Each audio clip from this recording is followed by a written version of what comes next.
মাও আর নান একা সংসার গাথা। বিকাশ দাস, বিল্টু।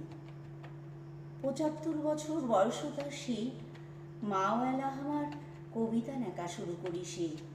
মায়ের কবিতার ভাষা কৈতরের গানের মতন, আতি জাগা পক্ষীর সুরের মতন। ৭৫ বছর বয়সতাসী মাও এলা আমার কবিতা নেকা শুরু করিসে।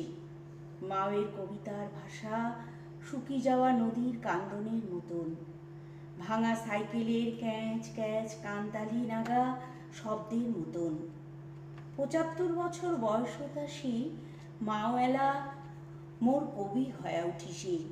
প্রকাশ হওয়া বইখানের নাম নান একা সংসার গাথা।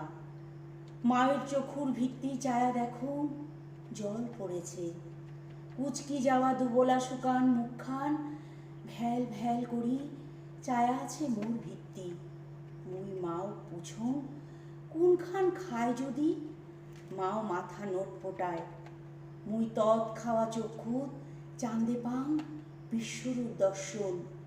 কৃষ্ণ ঝুনি নিজে খাড়া হয়ে আছে মোর আগো। মুই অর্জুন শিখছং সংসার আর শেষ গাথার। ডাক্তার নিদান দিলে নিম পাড়ার ঔষধ। আন্ধার ঘুপচির মতন ঘর মাও একেলায় থাকিয়াছে। মুই আচুং টের পায়া কয়াউটির অর্জুন। মুই দু পাশে দিলুম বাহে সারথি, ঠান্ডা হয়া উঠিল বুকখান। মায়ের নেকা বইখানের নাম অসুখ।